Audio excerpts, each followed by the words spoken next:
Bonjour à tous, je suis ravie d'être avec vous aujourd'hui et vous présenter la province de l'île du Prince-Édouard. Je me présente, je suis Valentine, responsable partenariat trade pour Destination Canada, l'Office de tourisme du Canada. Aujourd'hui, je vous embarque pour une petite île canadienne côté Atlantique, l'île du Prince-Édouard, une province à l'histoire fascinante. Avant de recevoir son nom anglais pour faire honneur au fils du roi George III, elle avait été baptisée île Saint-Jean par les Français au XVIIe siècle. Et bien avant, elle était connue des autochtones sous le nom d'île Epecuit, ce qui veut dire berceau sur les vagues en langue micmac. Prêts pour un tour? Attachez vos ceintures, nous nous envolons vers l'île du Prince-Édouard. Avant toute chose, il faut penser à présenter une demande d'AVE pour se rendre au Canada par avion. Elle coûte 7 dollars canadiens, soit environ 5 euros, et elle est valable 5 ans sur un même passeport. Petite parenthèse pour vous, il y a énormément de sites frauduleux, alors assurez-vous que vos clients sont bien sur le site du gouvernement qui est www.canada.ca/AVE.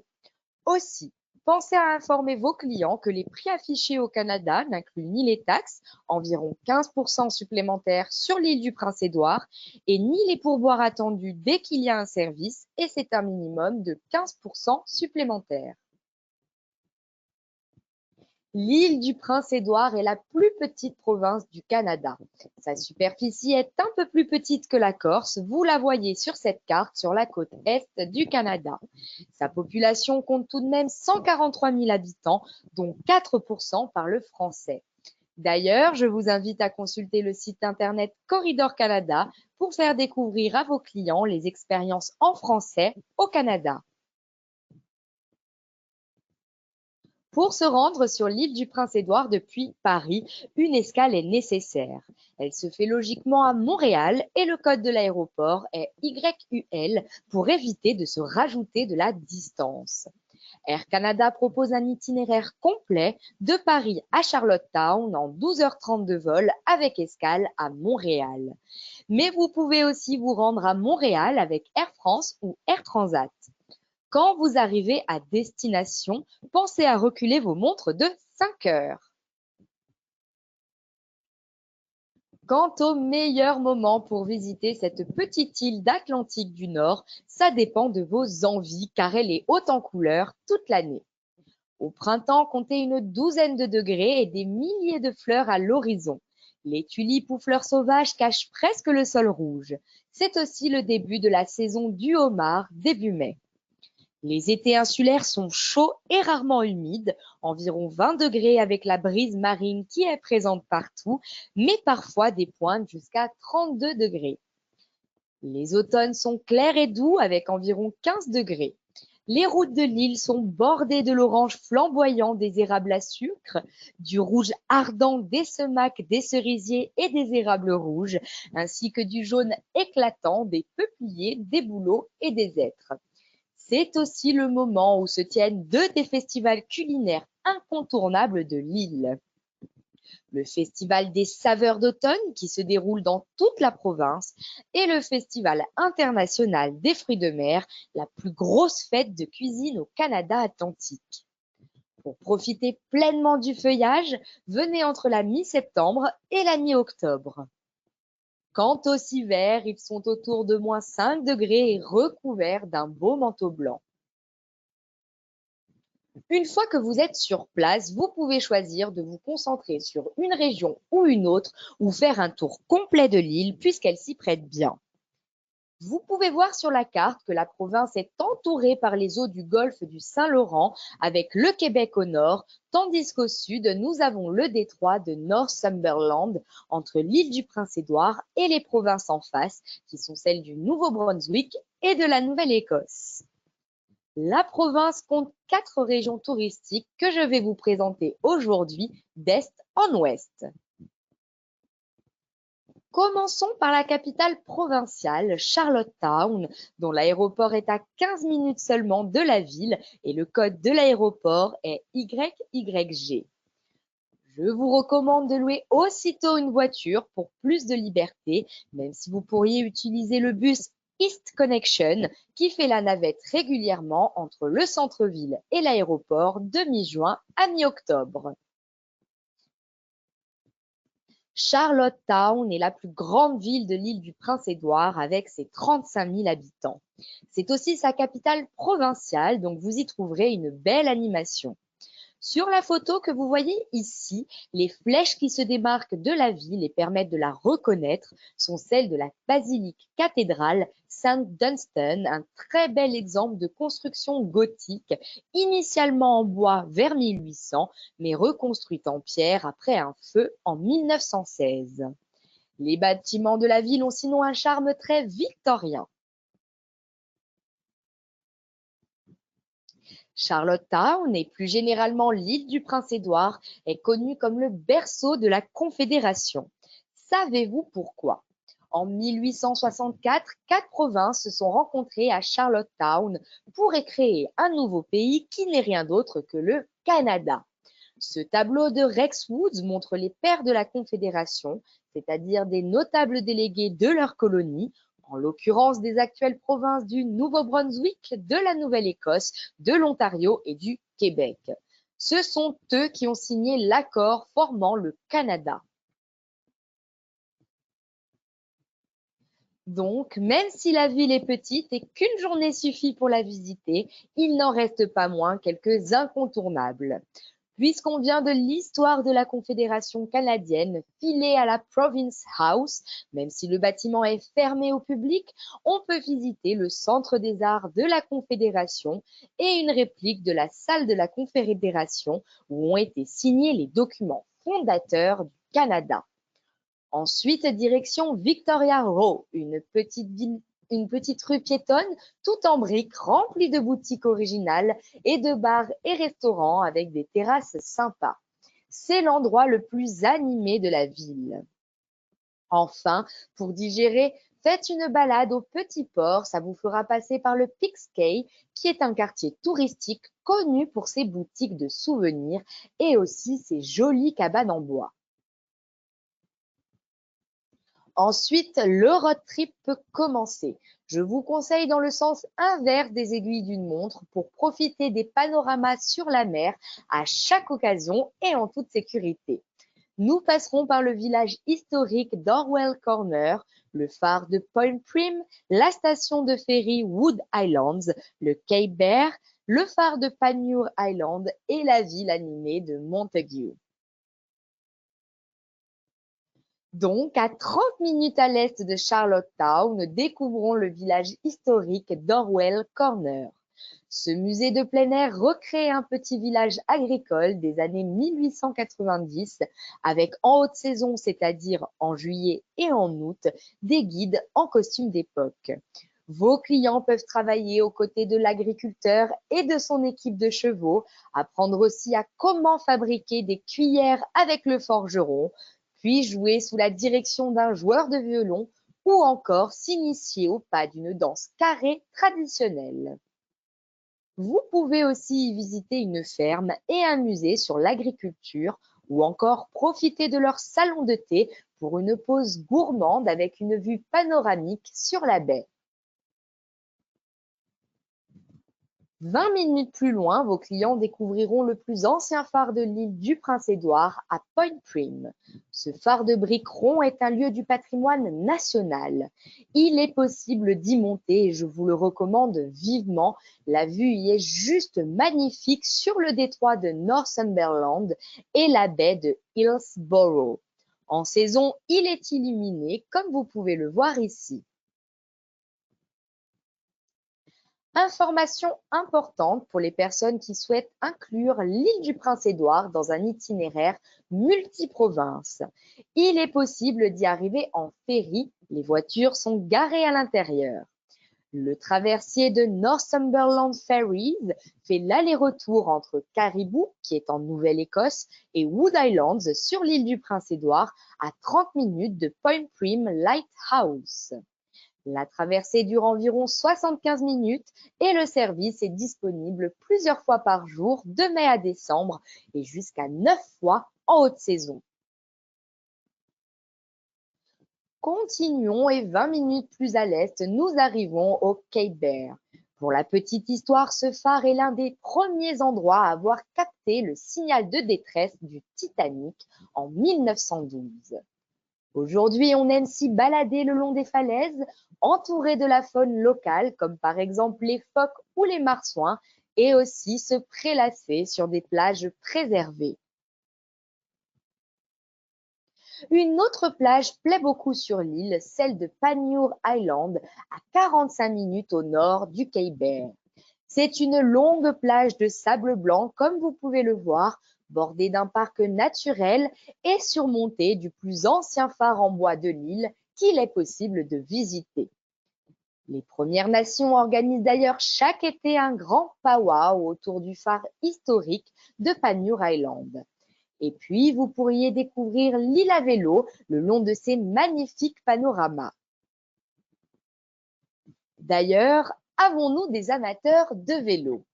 L'île du Prince-Édouard dispose d'un circuit unique installé sur l'ancien chemin de fer canadien qui a été abandonné en 1989. Cette piste s'appelle le Sentier de la Confédération et elle vous mène d'un bout à l'autre de l'île sur 449 km de long. C'est idéal pour les amateurs de marche et de vélo l'été ou de motoneige et de fat bike l'hiver. Le sentier traverse de charmants villages et de beaux paysages vallonnés avec de magnifiques panoramas sur l'eau. Surtout, il est accessible à tous puisqu'il reste plat tout du long avec un maximum de 2% d'inclinaison. Un des lieux sympathiques où vos clients peuvent trouver des hébergements dans le coin est la petite ville de Montague. Elle est située dans une région connue pour son bassin dit des Trois-Rivières qui comprend les communautés de Cardigan, Brudenell et Montague. Ce bassin des Trois-Rivières est l'endroit idéal pour pagayer, faire du paddle, pêcher des huîtres ou observer la faune et notamment les oiseaux. Ce réseau de rivières a aussi été reconnu pour son importance culturelle puisque c'est à Brudenell Point que se trouvait une des premières colonies françaises. C'est aussi le lieu de naissance d'un des pères de la Confédération, Andrew MacDonald. Depuis Montague, le circuit côtier Est continue vers le nord avec toujours plus de phares et de belles plages. Nous passerons par Georgetown, Souris, le parc de Basin Head, le phare d'East Point, puis prendrons plein ouest vers le paysage dunaire de Greenwich.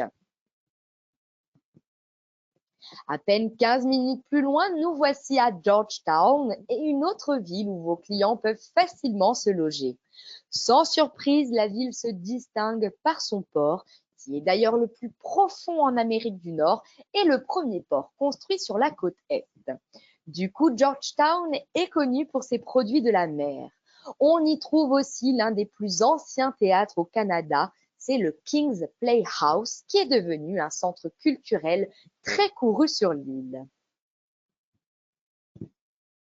À 35 minutes au nord de Georgetown se trouve un autre point de départ de ferry, cette fois-ci pour ceux qui veulent découvrir les îles de la Madeleine dans la province du Québec.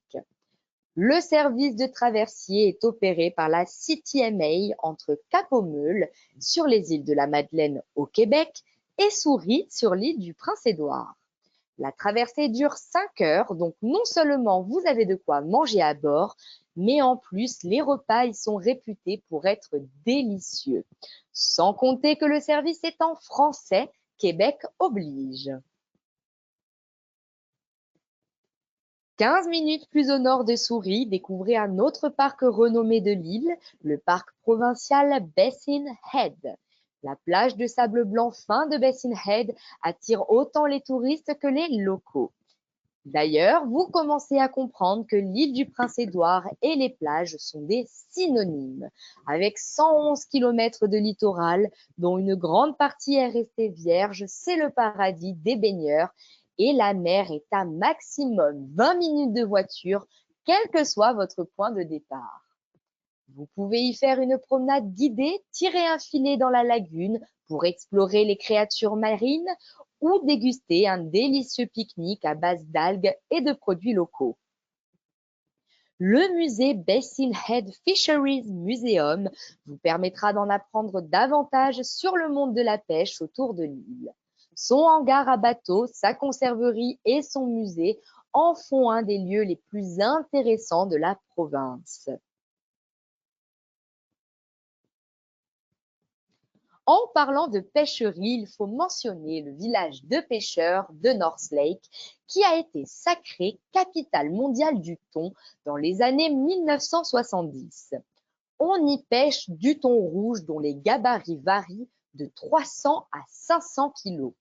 Et au bout de l'île, à l'est, vous voici arrivé au bout du monde.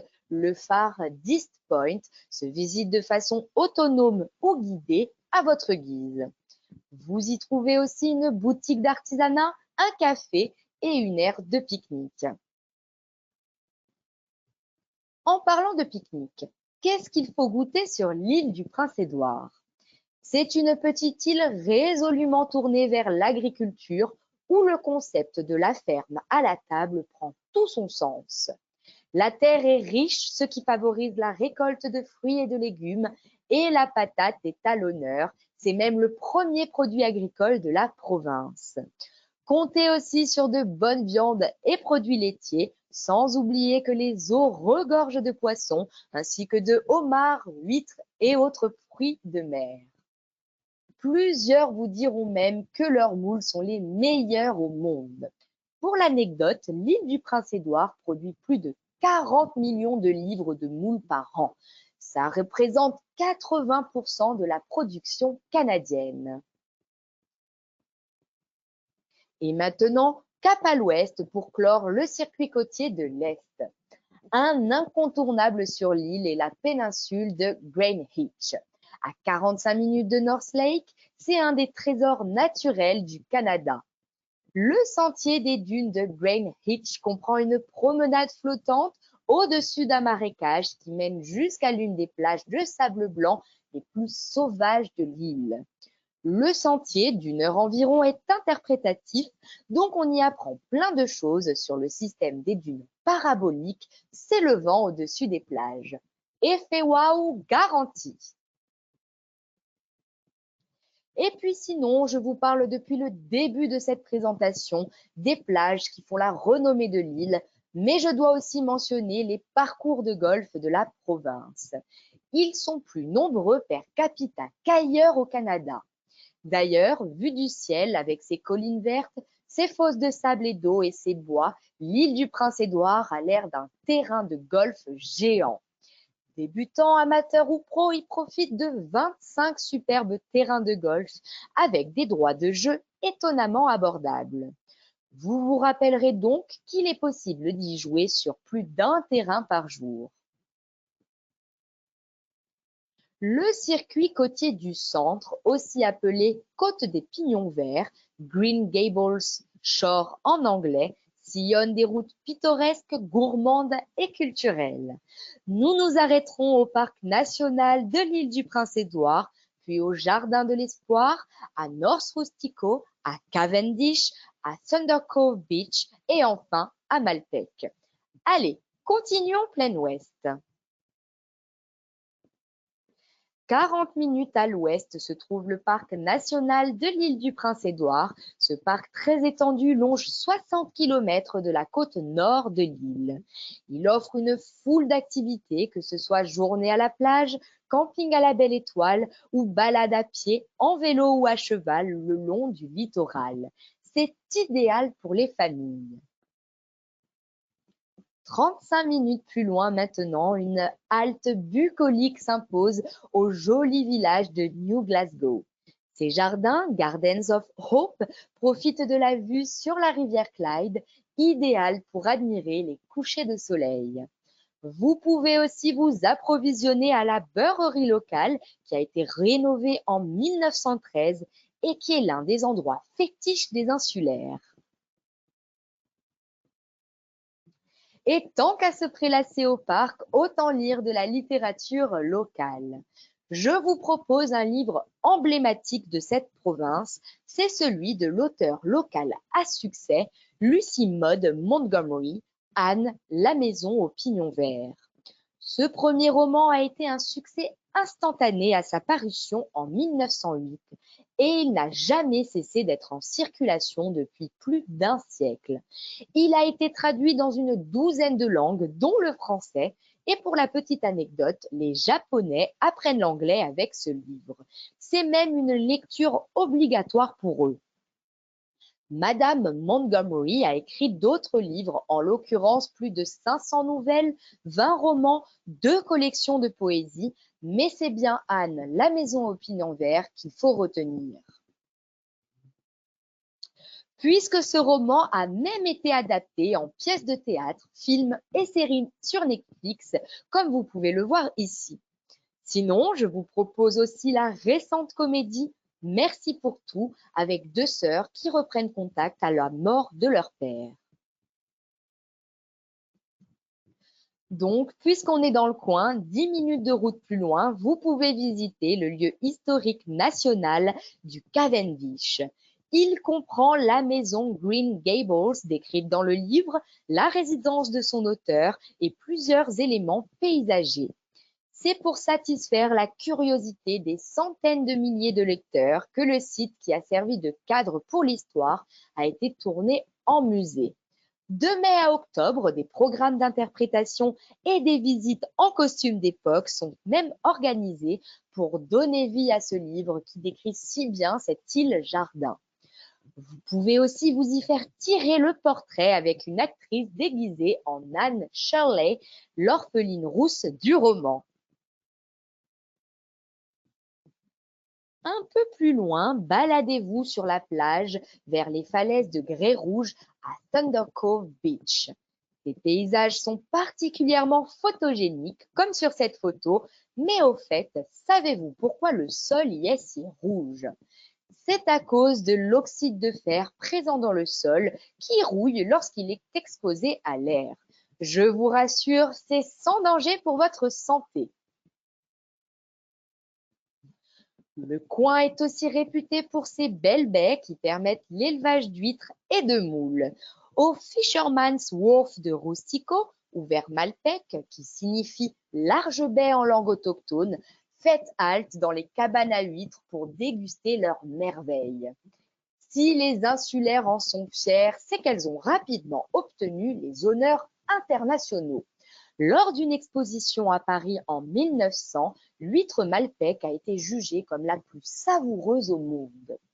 Du coup, puisque vous êtes sur place, apprenez comment les fameuses huîtres Malpec se rendent de l'eau à votre table. On vous fera visiter les beaux huîtriers, lever les cages et ramasser les coquillages au sol en vous servant d'un râteau. Et sur la terre ferme, on vous apprendra à écailler les huîtres avant la dégustation, bien sûr. En remontant vers le nord-ouest de l'île, nous allons emprunter une nouvelle route côtière. Elle nous emmènera à travers une région où la culture autochtone des Micmacs est préservée, comme à Lennox, mais aussi dans de superbes lieux naturels comme North Cape ou West Point, sans oublier la culture musicale à Stompin' Tom Center. La plus grande population autochtone de l'île du Prince-Édouard se trouve sur ce circuit côtier North Cape à 1 heure à l'ouest de Malpec. Le musée communautaire de Lennox Island permet de découvrir l'histoire et la culture du peuple Micmac, tandis que les gens vous renseigneront sur leur spiritualité.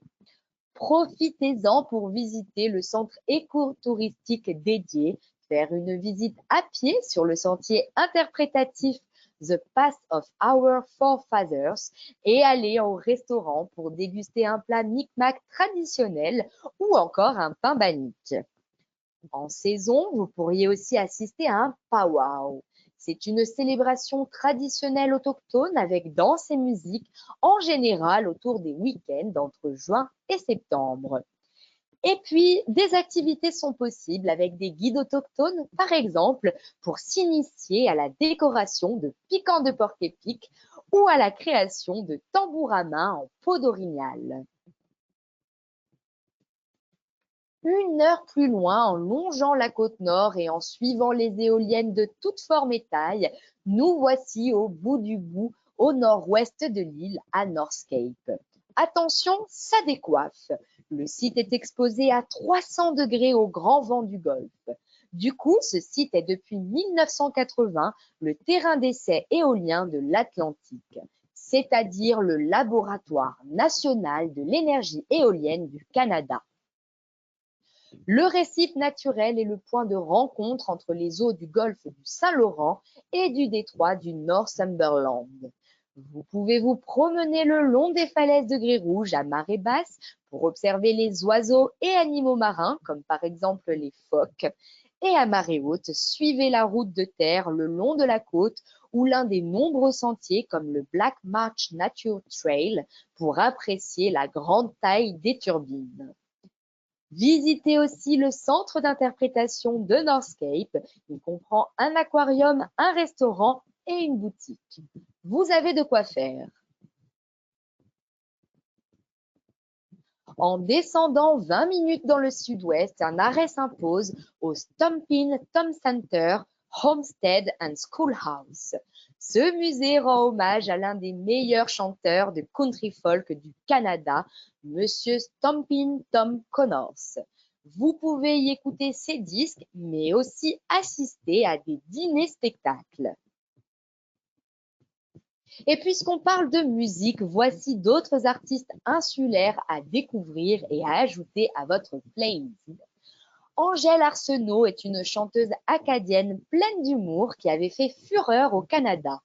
Mais je vous invite aussi à écouter le groupe de musique folklorique acadien Barachois ou plus récemment le quatuor Bluegrass and Folk Saddle River String Band.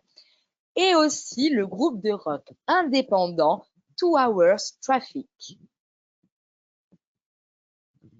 Avec ces nouvelles musiques, continuons notre itinérance.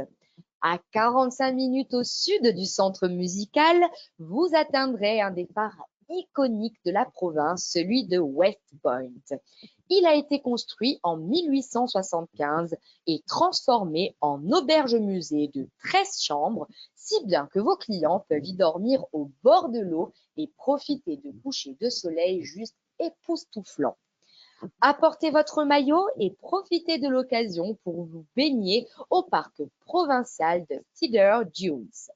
Il est reconnu pour ses longues plages qui s'étendent sur des kilomètres. Les enfants adorent et les parents sont rassurés par l'aire de baignade surveillée. Bref, il y a tout pour passer une super journée. En longeant le côté sud de l'île du Prince-Édouard, on fait maintenant face à la province du Nouveau-Brunswick. Nous allons traverser O'Leary, une importante communauté acadienne vers Abrams Village, mais aussi gaélique à Summerside. Savez-vous reconnaître un champ de pommes de terre? En sillonnant l'île, vos clients en verront plein. Comme je vous le disais, la patate est le premier produit agricole de la province. Vous pourrez en déguster sur l'île sous toutes ses formes, que ce soit en galette ou en dessert, avec le fameux fudge aux patates. Il y a même un musée de la pomme de terre à O'Leary, à 20 minutes du parc Cedar Dunes. 35 minutes au sud se trouve l'exposition agricole et le festival acadien d'Abram Village. Ce centre accueille des groupes acadiens de toute l'île de mi-juin à mi-septembre. Les Acadiens sont francophones et leur esprit festif ravira vos clients désireux de faire des nouvelles rencontres. Ils disposent à Abrams Village d'une salle de spectacle, d'un espace d'apprentissage interactif, d'un temple de la renommée, d'une galerie d'art, d'une scène et d'une terrasse extérieure, mais aussi boutiques, salles de concert, restaurants et boulangeries. Comme tous les Acadiens, ils sont fiers de leur héritage et le revendiquent fièrement, notamment lors du festival acadien le 15 août de chaque année. On s'y amuse en musique avec démonstrations agricoles, cuisine acadienne, souper au homard, défilés et concours. C'est vraiment le moment d'y aller. Les Acadiens sont également rêveurs. À 10 minutes de là, le pêcheur et charpentier acadien Édouard Arsenault a créé pour amuser sa fille des maisons de bouteilles. Les 3 bâtiments ont nécessité plus de 25 000 bouteilles. Ce recycleur avant-gardiste ne vous laissera pas indifférent. Restons dans l'ambiance acadienne. À Miscouche se trouve un musée qui retrace l'histoire et la culture de ce peuple de langue française au Canada. De quoi vous familiariser avec le drame du Grand Dérangement en 1755, mais aussi leur résilience et détermination à préserver cette culture francophone outre-Atlantique. Enfin, direction Summerside, à 10 minutes de là. C'est la 2e plus grande ville de l'île du Prince-Édouard. Vous pouvez y visiter le théâtre Harbourfront qui attire des artistes de renommée mondiale. Vous pouvez aussi vous promener le long du bord de mer pour magasiner et manger au bord de l'eau. Découvrez aussi le patrimoine celtique de l'île au College of Piping qui donne des petits spectacles dansants et musicaux les après-midi d'été. Enfin, vous pouvez aussi magasiner aux boutiques de Spinnaker's Landing ou encore découvrir l'histoire de la pêche et de la construction de bateaux au hangar à bateaux sur le front de mer. Enfin, dans le centre-ville, allez admirer les grandes et magnifiques peintures murales illustrant les événements marquants de l'histoire de la ville. Pour finir notre boucle, direction la côte de Sable Rouge dans le sud de la province. Nous passerons par la plage de Shelton, bien protégée dans le détroit de Northumberland, entre l'île et la province voisine du Nouveau-Brunswick. Nous verrons le pont de la Confédération qui relie ces 2 provinces, puis nous irons au rivage Argyle, lui aussi bien protégé entre l'île et la province, cette fois de la Nouvelle-Écosse. D'ailleurs, savez-vous que le détroit de Northumberland offre les eaux les plus chaudes au nord des Carolines? Allez, en route! Pour profiter des eaux chaudes à 20 minutes de Summerside, foulez le sable rouge du parc provincial de la plage de Shelton. Le parc est surveillé de mi-juin à mi-septembre, ce qui en fait un terrain de jeu idéal pour les enfants et donc les familles. 15 minutes plus loin se trouve un pont de 13 km entre l'île du Prince-Édouard et la province du Nouveau-Brunswick. C'est le pont de la Confédération de Borden-Carleton. Ce chef-d'œuvre prend environ 10 minutes à traverser. Il a ouvert en 1997 et reste le pont le plus long au Canada. Ça vaut le détour. De chaque côté du pont se trouvent des tours d'observation avec un centre interprétatif pour vous permettre de prendre de la hauteur et aussi de mieux l'admirer. 20 minutes à l'est, je vous invite à flâner au sympathique village de Victoria by the Sea. Paisible au premier abord, ce village de pêche historique est connu pour son importante communauté artistique et créative. On y trouve des galeries, des ateliers de création, un théâtre et une chocolaterie des plus alléchantes, mais aussi le plus gros arbre de l'île du Prince-Édouard. Et 15 minutes plus à l'est, on arrive au rivage Argyle. Que vous préfériez faire la sieste au soleil ou vous ébattre dans l'eau, ramasser des coquillages ou une balade iodée, vous y trouverez votre bonheur. Pour finir, à 25 minutes de là, profitez d'une vue spectaculaire sur Charlottetown, la capitale provinciale. Les sentiers de randonnée sont nombreux en haut des vestiges du fort et puis la signalétique interprétative de ce lieu historique vous permettra de comprendre l'histoire de cette colonie. L'importance stratégique de ce port pour les Français puis les Anglais explorateurs, mais aussi pour les autochtones Micmacs.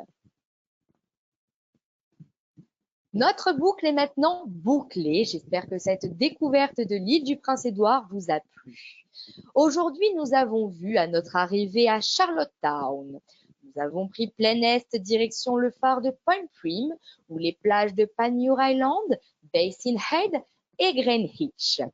Nous avons ensuite suivi la route côtière du centre en direction de Cavendish pour découvrir l'univers d'Anne, la maison au pignon vert, mais aussi les villages de pêcheurs de Malpec et North Rustico. Nous sommes alors remontés vers le nord-ouest en passant par l'île autochtone de Lennox, l'extrême cap nord puis cap ouest, qui nous ont ramenés vers la côte acadienne de l'île du Prince-Édouard. Enfin, nous avons flâné sur les plages aux eaux chaudes de la côte de sable rouge au sud de l'île avant de rentrer à Charlottetown. Vous voyez que comparé aux autres provinces canadiennes, les distances ici sont moindres. Les faibles distances permettent d'ailleurs de facilement combiner cette province avec les provinces voisines que nous avons vues, à savoir la Nouvelle-Écosse, le Nouveau-Brunswick et le Québec. Alors, profitez-en. Pour résumer, pourquoi venir sur l'île du Prince-Édouard? Déjà pour ses panoramas côtiers à couper le souffle, des plages de sable blanc et des falaises bien sûr, mais aussi des côtes de grès rouge, des dunes et une eau chaude dans le détroit de Northumberland. Ensuite, car nous l'avons vu, c'est une île culturellement riche. Entre les autochtones, les Micmacs, les Acadiens, mais aussi les Gaéliques, sans oublier l'emblématique auteur local avec son roman que j'ai déjà nommé Anne, la maison au pignon vert.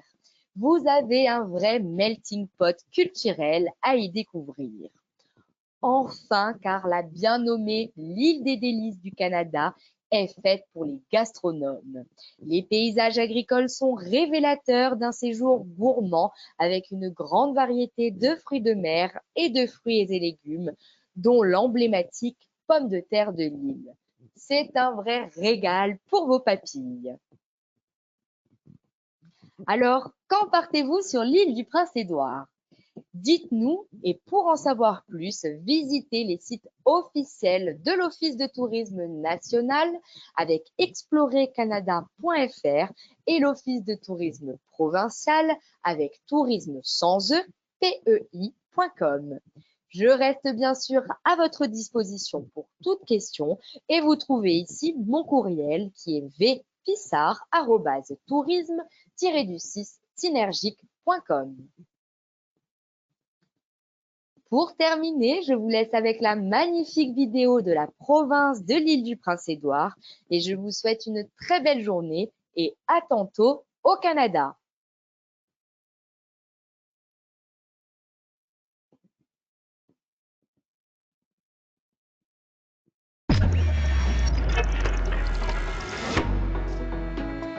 This place. Arriving here is like coming home. That old familiar feeling and a restless spirit to roam. It's a place of new discoveries that's been waiting here for you. In every breath of wind and grain of sand, one island voice speaks through.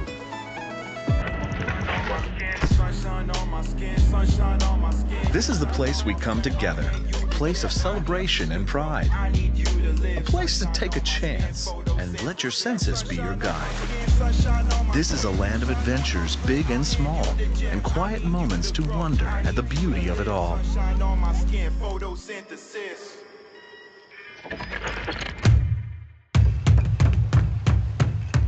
This place, Epiclet. It goes by many names. It speaks in colors on canvas and in nature, cradled on the waves. This island moves at its own pace, and it's up to you to give chase. Because this place rocks and it reels, it's the place to do whatever you feel.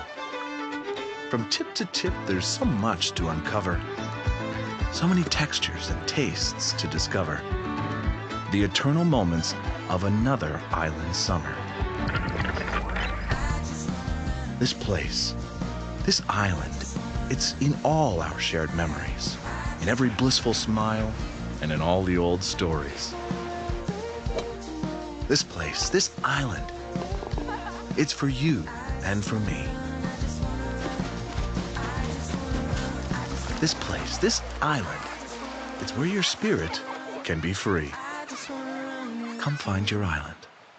Prince Edward Island.